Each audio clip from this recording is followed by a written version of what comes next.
দয়াল নবীকে আল্লাহর রাসূলকে ইহুদি এমন ভাবে এই মুখে এমন ভাবে থাপ্পড় মারছে আর বলতেছে আমার যে আমার বালতির পানি তলদেশে চলে গেছে, তুমি আমার কাছে খাজর চাও, আমাকে যে বড় ক্ষতি করে দিলাম।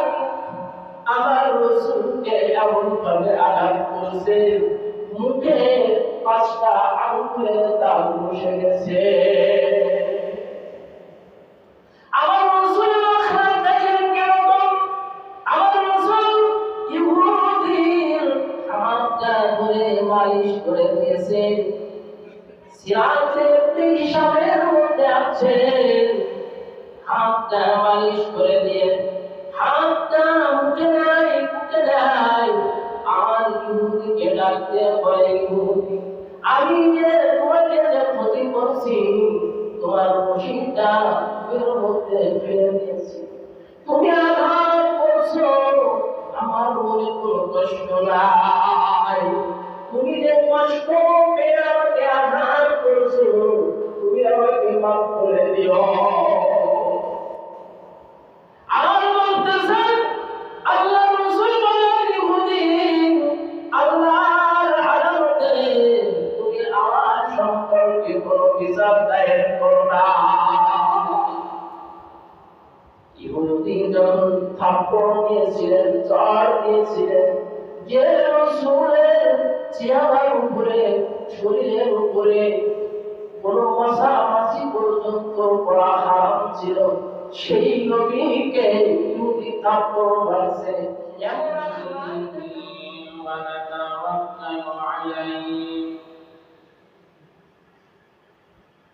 ونعوذ بالله من شرور أنفسنا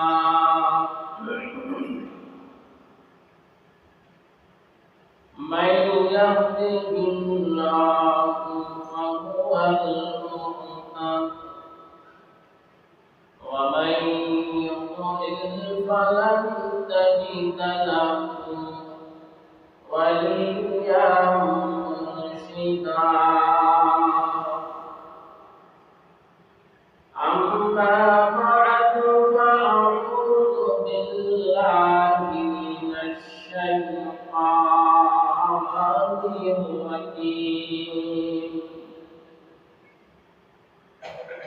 بسم الله الرحمن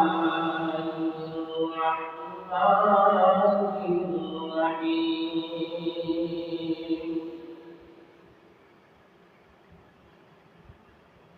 وما أرسلناك إلا رحمة للعالمين.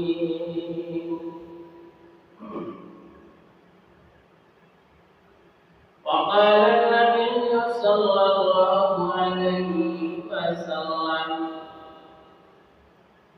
بعثت لأتمم كمالم الأخلاق.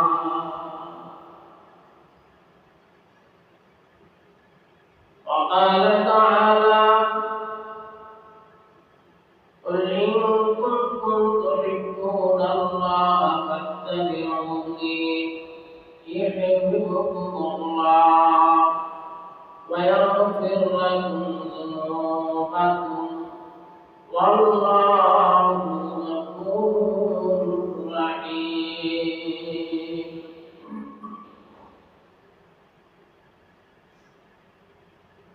سبحانك لا علم لنا إلا ما علمتنا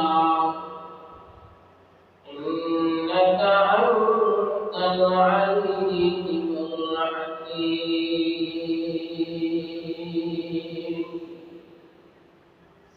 جزا الله عنا محمدا ما هو أهله. اللهم أرنا الحق حقا وارزقنا اتباعه وأرنا الباطل باطلا وارزقنا اجتنابا সবাই বলেন আমিন আমরা আওয়াজে দরুদ ইব্রাহিম পড়ি আল্লাহুম্মা সাল্লি আলা মুহাম্মাদ ওয়া আলা আলি মুহাম্মাদ কামা সাল্লাইতা আলা ইব্রাহিম ওয়া আলা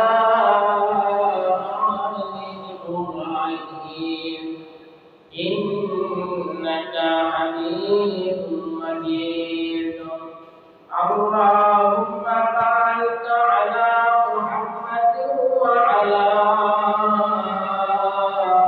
آل محمد كما باركت على إبراهيم وعلى آل إبراهيم إنك حميد مجيد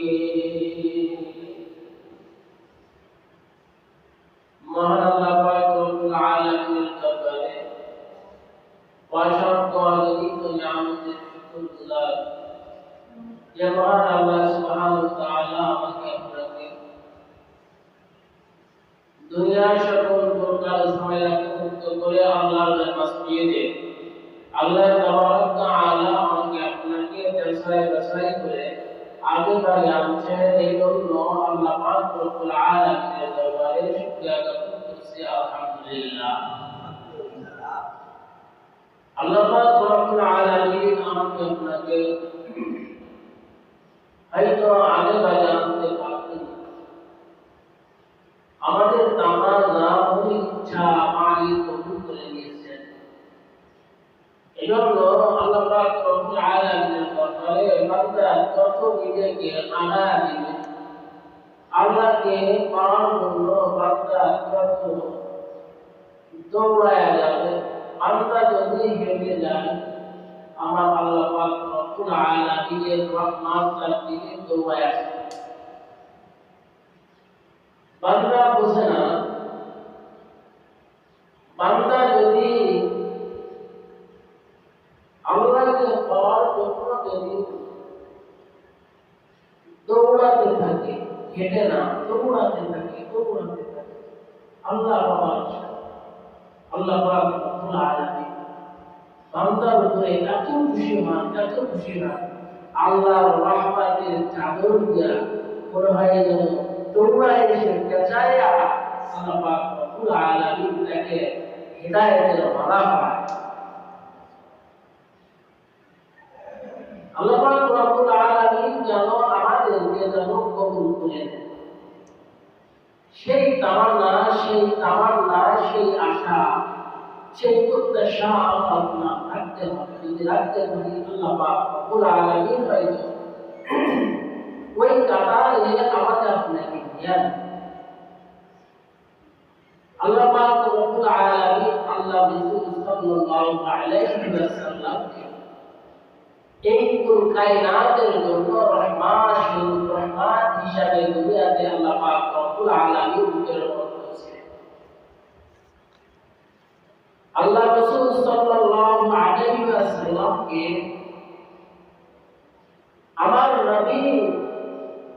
আমার নবীকে আল্লাহ পাক রব্বুল আলামিন কুল কায়নাত সমস্ত মাখলুকের নবী জল্লাল্লাহু সুবহানাল্লাহ। আমার নবীর ভাষা সমস্ত মাখলুক আর সমস্ত মাখলুককে আমার আল্লাহ পাক রব্বুল আলামিন আমার নবীকে ইজ্জত সম্মান করার জন্য সেই দিক নির্দেশনা দিয়েছেন। হরিণের সঙ্গে সাক্ষাৎ হয়েছে, হরিণও আমার নবীকে ইজ্জত দিয়েছে। উঠে আল্লাহ রাসূলের কাছে বিচার নিয়ে পর্যন্ত করেছে। কেন বিচার নিয়ে গেছে? শক্তি ছিল, শক্তি যখন কমে গেছে তখন রাখালে মালিকে তাকে অনেক প্রভাব, মালিকে তাকে বিক্রি করে দেন, মালিকে তাকে জবাই করে। এই জন্য আল্লাহ রাসূলের কাছে মাথা টুকায়া রোয়া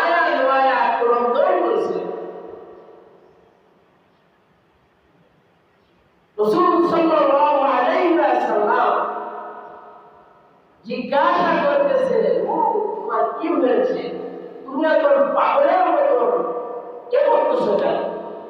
এর আগে যে মালিক আল্লাহ রসুলকে যে বলতেছে ইয়া রাসূলুল্লাহ আমার গুরু পাগলের মতো হয়ে গেছে, বুঝে আসতেছে না কেন এরকম পাগলাম কি করতেছে, লাফালাফি সুরা আল্লাহ রসুল সাল্লাল্লাহু আলাইহি ওয়াসাল্লামের কাছে যখন মালিক যখন বিচার দায়ের করলো, উটকে নিয়ে আসা উট এসে রসুল সাল্লাল্লাহু আলাইহি ওয়াসাল্লামের দরবারে এসে মোকাম নয় উটকে সম্বোধন করে বলছে, তুমি কেন আল্লাহ রসুলের সঙ্গে কথা বলবে, আল্লাহ কারিশমা, আল্লাহ পাক রব্বুল আলামিন আল্লাহ রসুলের মুজিজা পশু কথা বলছে ইয়া রাসূলুল্লাহ আমার শক্তি থাকতে যখন আমার শক্তি ছিল আমার মালিক আমাকে বহন করে গেছে। মক্কা মদিনা কিরাত আছে নাকি সেই উঠে রসুলের কাছে বিচার দিচ্ছে, মালিক আমার সঙ্গে খুব অভাব, আমার শক্তি নাই।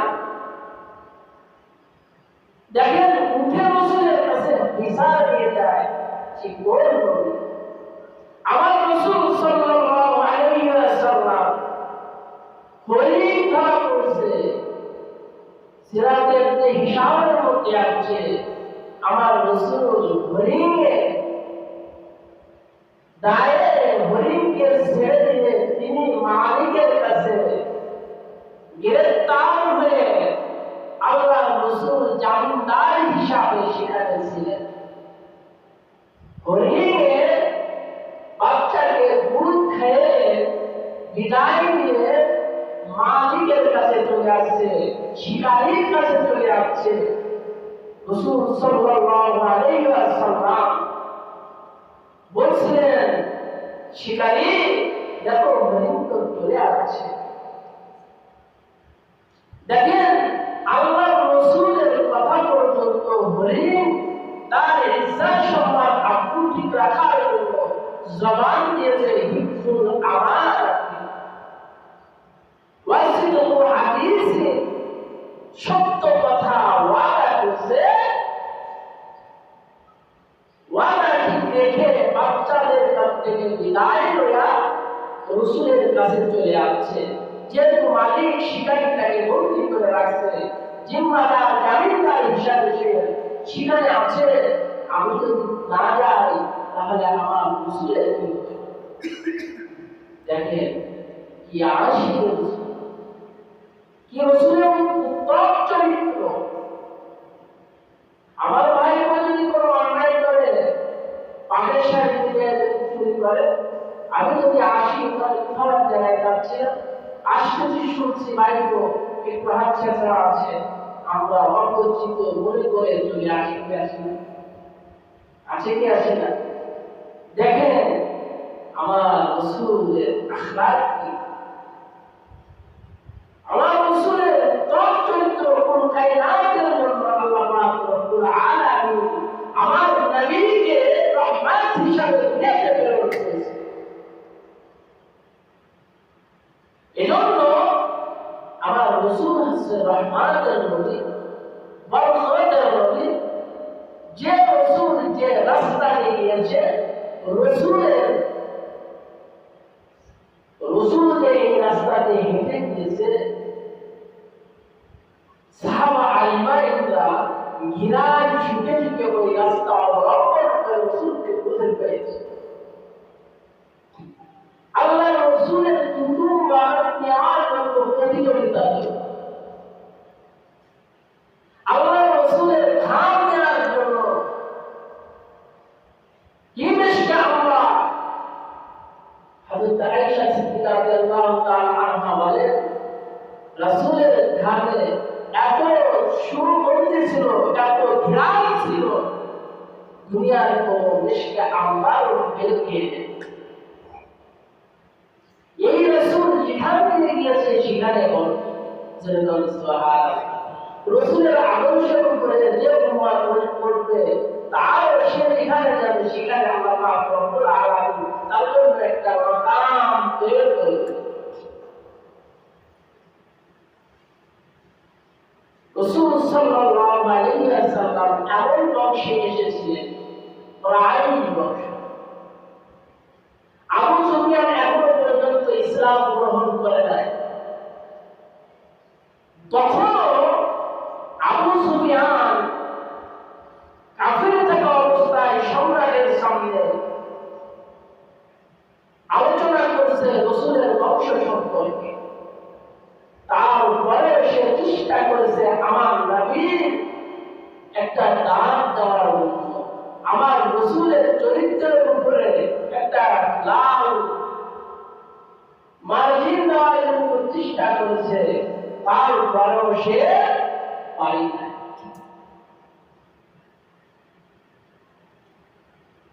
দালায়েল আবু নাঈম মারফু রাওয়ায়াতে বর্ণিত আছে, হযরত জিবরিল আমিন আলাইহিস সালাতু ওয়াস সালাম পুরো কায়নাতের মধ্যে সফর করে আল্লাহর রাসূলের বংশের বৃহত্তম একটা বংশ হিসাবে আখ্যায়িত হয়েছে। প্রায় বংশ সম্ভ্রান্ত পরিবারে আমার নবী হুজুর পাক সাল্লাল্লাহু আলাইহি ওয়াসাল্লাম দুনিয়াতে আসেন। আব্দুল্লাহ বিন মুহাম্মদ রাসূলের ইতিহাস, রাসূলের জীবনী আমার মনে হয় একজন উম্মতের ঘরে একটা বই পাওয়া যাবে না, একখানা কিতাব পাওয়া যাবে না, একটা সিরাতের কিতাব পাওয়া যাবে না, অনেক উপন্যাস পাওয়া যাবে। আমার আপনার করণীয় ছিল আমি যে নবীর উম্মত, যে রাসূলের জন্য এত হিসাব আল্লাহ, সাত করে আসমান, সাত করে জমিন, জান্নাত জাহান্নাম, এত সুন্দর কায়নাতকে আল্লাহ সাজিয়েছে। 2,24,000 পয়গম্বরকে, শতাধিক পয়গম্বরকে আল্লাহ যুগে যুগে প্রেরণ করেছে। আমার আপনার নবীর মর্যাদা বৃদ্ধি করার জন্য আমার আল্লাহ পাক রব্বুল আলামিন যুগে যুগে রাসূল প্রেরণ করে আমার নবীকে আল্লাহ শ্রেষ্ঠ প্রদান করেছে। কারণ হচ্ছে যে আপনাদের এখানে যদি আজকের দিন উপরে যদি কোনো কর্মকর্তা আসতে চায়, আগে তার বাহিনী পাঠায়, ফাঁড়ির লোক আসবে, থানার লোক আসবে,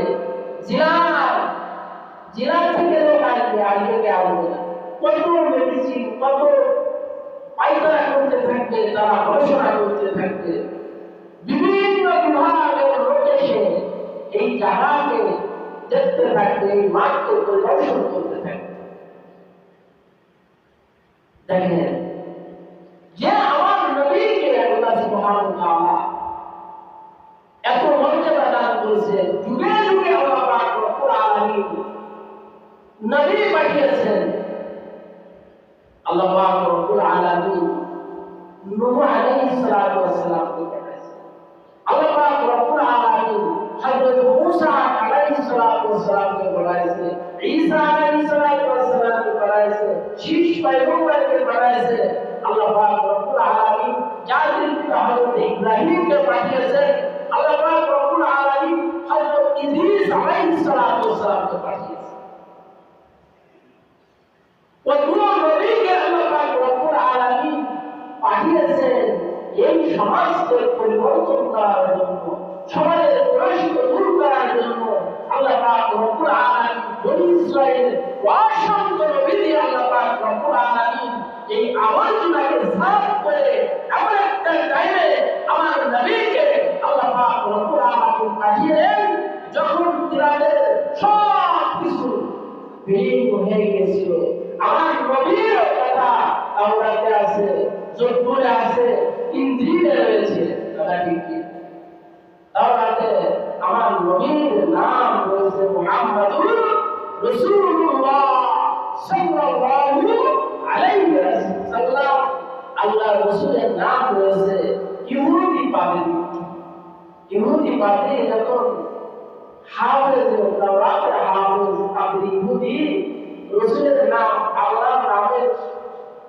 জায়গায় যখন রসুলের নাম রয়েছে নামটা কেটে দিয়েছে। নাম যখন কেটে দিয়েছে, নাম কেটে দেওয়ার পর কোরআন তেলাওয়াত, আমরা যখন কোরআন তেলাওয়াত করি দৈনন্দিন একটা উসুল আছে, নিয়ম আছে। কেউ এক পারা, কেউ দুই চাপা, কেউ তিন চাপা, কেউ এক সূরা তেলাওয়াত করেন, দুইবার তেলাওয়াত করে ফরমান দিন। ওরকম রুটি তাওরাতের হাফেজ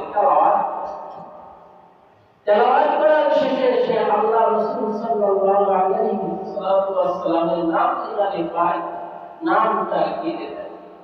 যখন নাম কেটে দেওয়া দেখে যায়, আবার পূর্বের দিন পরের দিন যখন তাওরাত করে যখন তেলাওয়াত করা শুরু করে, পৃষ্ঠা উল্টায়, দেখে তাওরাতের মধ্যে আল্লাহর নামের সাইডে আমার রাসূলের নাম অক্ষর অবস্থায় হয়ে রয়েছে। জোরে বলুন সুবহানাল্লাহ।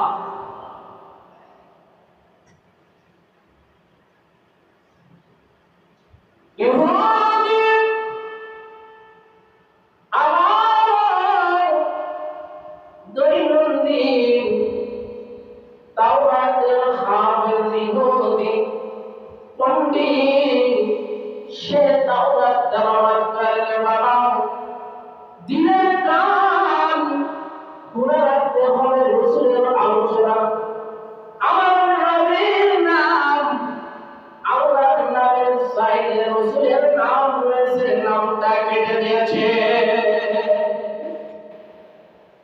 পরের দিন আবার এরকম করতে থাকে। এইভাবে একদিন নাই, দুই দিন নাই, তিন দিন একই কাজ করে। ইহুদি নাম কাটে, পরের দিন দেখে একই জায়গায় অক্ষত অবস্থায় আমার নবীর নাম রয়েছে।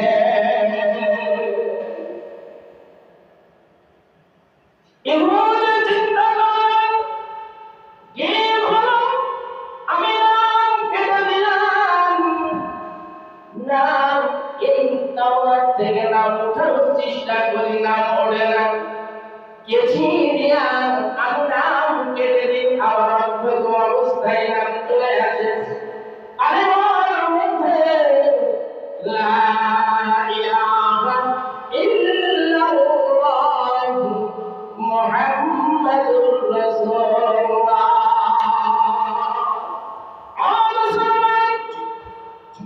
কি হলে পরের দিন, তৃতীয় দিন ইয়াতি আমল যখন বাবা করতে যায়, নামটা যখন এসিয়ান পৃষ্ঠা ধরে নামটা যখন কাটতে যায়, মুসলমান আসমান থেকে আকাশে উড়ে, তুমি যখন আমার রাসূলের নামটা তুমি কাটতে চাও, আমার রাসূলের নাম তুমি দাঁড়িয়ে রাখতে চাও, যতবার তুমি কাটবে আমি আল্লাহ আমার কুদরত দিয়ে তাওরাতের মধ্যে আমি উঠায় আনি।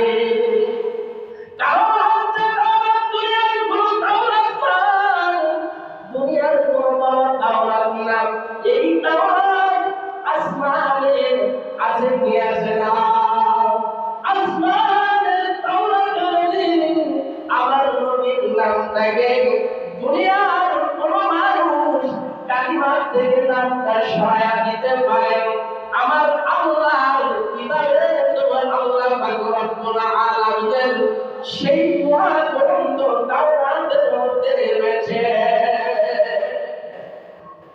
মুসলমান খেয়াল করতে হবে, এখনো পর্যন্ত কোন মুসলমান, কোন কাফির পর্যন্ত যদি, কোন মুনাফিক পর্যন্ত যদি আমার রাসূলের নাম যদি এখনো বুঝতে চায়, দুনিয়া থেকে আমার আল্লাহ তাকে মুছে দাও।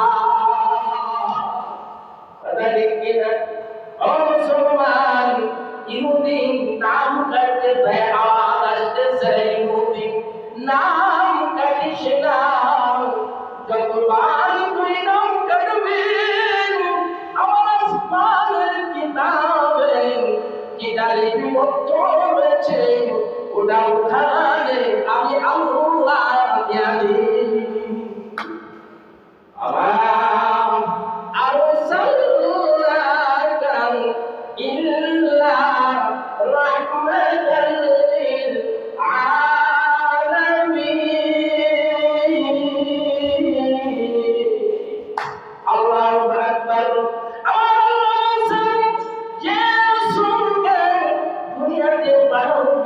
আমি লক্ষাধিক পয়গম্বর পাঠিয়েছি। দুনিয়ার নিজাম কোন বড় একজন মিনিস্টার এখানে আসতে গেলে কত কিছুই প্রয়োজন। রাস্তা পরিষ্কার করো, রাস্তায় ভাঙে গিয়েছেন, নষ্ট হয়ে গেছে, ঠিক করে দাও, কথা ঠিক কিনা? এমন করে একটা মাস করে ও মুসলমান দেখেন, ভারতের মোদী যখন বাংলায় আসতেছিলেন, তখন বাংলায় যখন আসতেছিল কত বাজে করে তাকে আনা হয়েছিল, কথা ঠিক কিনা? ও মুসলমান, আমার রাসূলকে এই ধরাতেন আমেনার গরম দিয়া, আমেনার পেট দিয়া আমার আল্লাহ দুনিয়াতে পাঠিয়েছেন। যে রাসূলকে দুনিয়াতে সৃষ্টি না করলে বাবা কোন কায়নাতের যা কিছু দেখতেছি, এই রাসূলের জন্যই আল্লাহ সবকিছু সৃষ্টি করেছেন। আমার আল্লাহ পাক রব্বুল আলামিন যে রাসূলের আখলাক দেখে উঠেছে, রাসূলের কাছে বিচার যায়, হরিণের জিম্মাই থেকে হরিণকে ছেড়ে দেয়। ওইগুলি উদাম বিমার কাবারিমাল আখলাক দেখে ইহুদি ইসলাম গ্রহণ করে দেয়। আল্লাহ রাসূল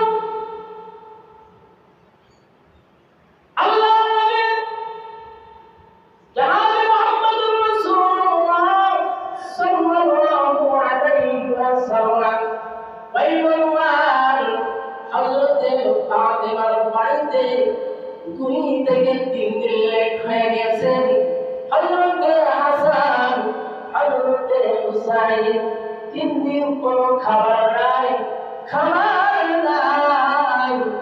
হযরতে হুজুর পাক সাল্লাল্লাহু আলাইহি ওয়াসাল্লাম হাবিবে কিবরিয়া মুহাম্মদুর রাসূলুল্লাহ পয়গম্বর আল্লাহর রাসূলের জামাতার বাড়িতে চলে গেলেন। হাসান হুসাইনের বাড়িতে যাওয়ার পর হাসান হুসাইন ডাক দিয়ে বলতেছেন, নানা জান, আপনি কোথায় ছিলেন? আজ 3 দিন যাবত আমরা খানা খাই না। আল্লাহর রাসূলের চেহারা মুবারকের মধ্যে কান্নার ছাপ চলে আসছে। যে হাসান হুসাইনের জন্য এত দরদ, আল্লাহর রাসূল বের হয়ে গেলেন, বলছেন, না ভাই তোমরা থাকো, আমি দেখতেছি তোমাদের খাবার ব্যবস্থা করা যায় কিনা। হুসাইন বলতে বলেন, না আপনি যদি আগে আসতেন তাহলে আমাদের খাবার কষ্ট হতো না। খোদার যন্ত্রণায়, পানির তৃষ্ণায় বুকটা ফেটে যায়। হযরতে হাবিবে কিবরিয়া নবী আরবি সাল্লাল্লাহু আলাইহি ওয়াসাল্লাম বের হয়ে গেলেন, কাজ তালাশ করার জন্য বের হয়ে গেলেন। একজন ইহুদি, আমার নবী ইহুদিকে দাঁড়িয়ে থাকতে দেখেন। ইহুদের সঙ্গে কথোপকথন, ইহুদি একটা কাজের কামরা তালাশ করে। কিসের তালাশ করে? তার খাজুর গাছে পানি দিবে। ইহুদি খাজুর গাছে পানি দিবে, পানি দেওয়ার জন্য কামরা তালাশ করতেছে, কাজের লোক তালাশ করতেছে। তখন রাসূল সাল্লাল্লাহু আলাইহি ওয়াসাল্লাম বলতেছে, ইহুদি তুমি আমাকে কামরা দাও, কাজের জন্য আমি আসছি, আমি একটা কাজের প্রয়োজন। আমার হাসান হুসাইন আজ 3 দিন যাবত কোনো খানা খায়নি। বলছে ঠিক আছে, আমার খাজুর বাগানে খাজুর গাছে পানি দেওয়া লাগবে। আমার রসুল নিজের হাতে কাজ করে গিয়েছে। আমার রসুল নিজের শক্তি থাকা অবস্থায় হাত পাতাকে পছন্দ করে না। আমার রসুল সাল্লাল্লাহু আলাইহি ওয়াসাল্লাম ইহুদির সঙ্গে কন্টাক্ট হলো, এক একজের পানি উঠাইয়া দেব, কুয়ার থেকে গাছে দিয়া দেব, 2টা করে খাজুর দেওয়া লাগবে।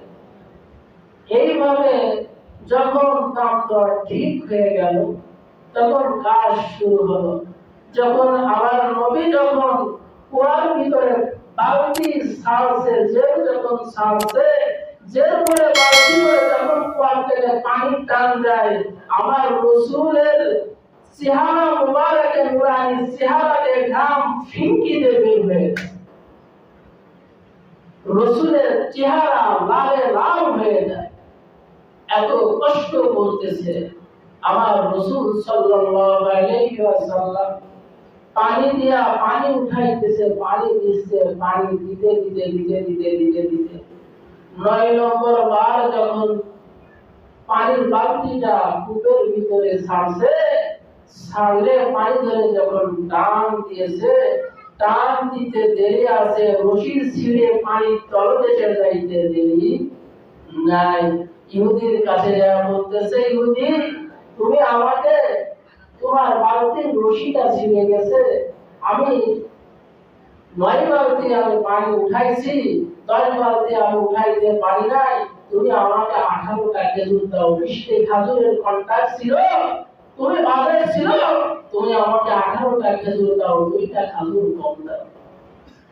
ইহুদি কি করলেন, আমার আরসালনাকা ইল্লা রাহমাতাল লিল আলামিন।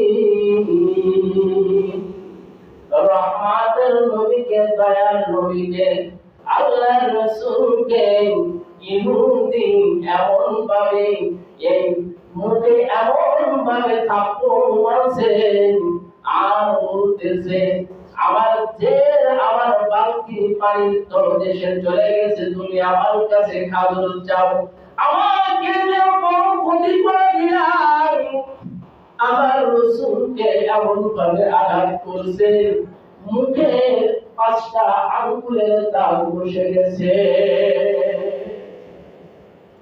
আমার রসুলের আখড়া দেখেন কিরকম।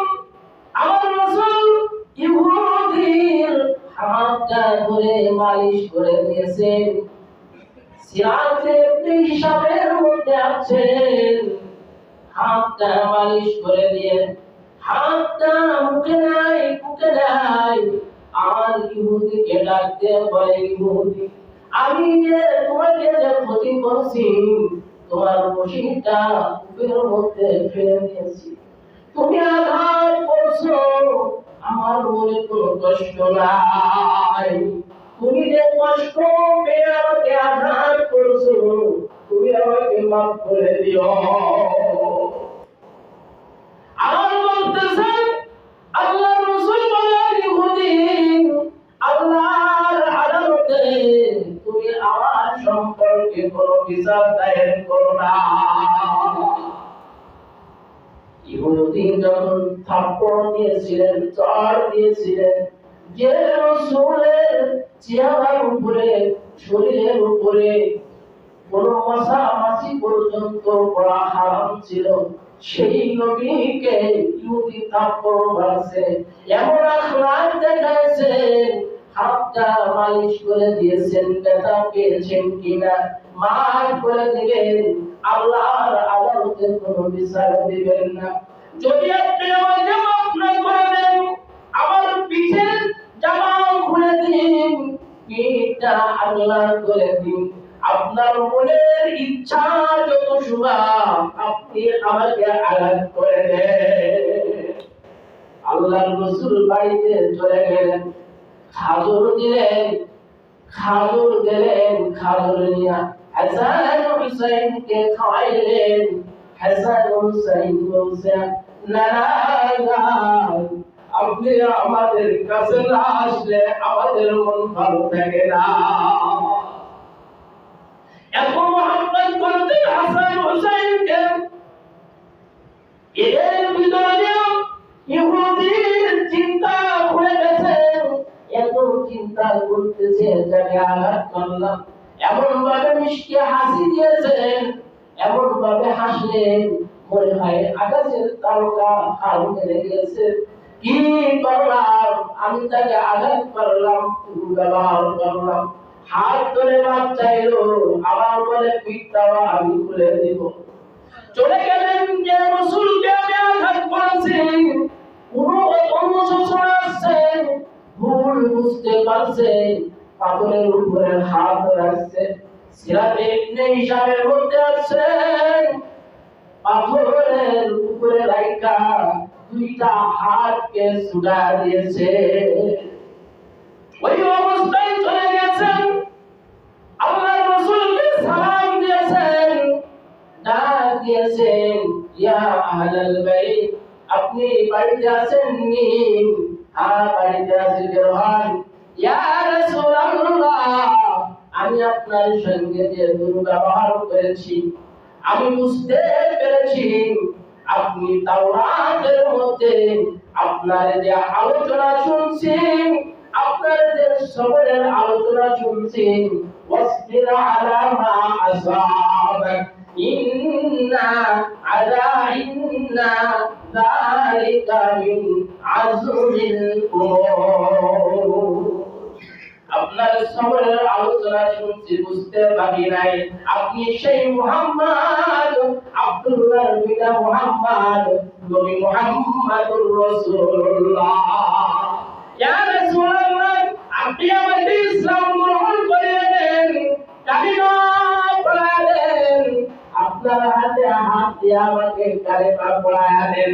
রাসূল বললেন, বলো লা ইলাহা আশহাদু আল্লা ইলাহা ইল্লাল্লাহ ওয়া আশহাদু আন্না মুহাম্মাদান আবদুহু ওয়া রাসূলুহু। কালেমা পড়ে মুসলমান হয়ে গেলেন, আবার বলতেছেন, ইয়া রাসূলুল্লাহ, আমার জীবনে যত গুনাহ আছে সমস্ত গুনাহ খাতাকে আল্লাহ আমাকে মাফ করবে কি? আল্লাহর রাসূল বললেন, ইহুদি বাকি तमाम জিন্দেগির সমস্ত গুনাহ খাতা আমার আল্লাহ তোমাকে মাফ করে দিয়েছে। ইহুদিকে রাখতে বলতেছে, ইহুদি হাত বার করো, দেখে হাতের অবস্থায় রেওয়ায়েতে আছে হাত ছুঁড়ে দিয়েছেন, আর এক রেওয়ায়েতে আছে ঠেকতে গিয়েছে হাতটা ঝুলতেছেন। আল্লাহর রাসূলের থুতু মুবারক লাগাই গিয়েছে মুসলমান, লাগতে দেরি আছে, পুণ্যের শক্তি ফিরে পাইতে দেরি নাই। ওয়া আরসালনাকা ইল্লা রাহমাতাল লিল আলামিন। আল্লাহ পাক রব্বুল আলামিন আমাদের সবাইকে আশিকে রাসূল হওয়ার তৌফিক দান করেন। এই সিরাতের আলোচনা চলতে থাকবে পুরো মাস।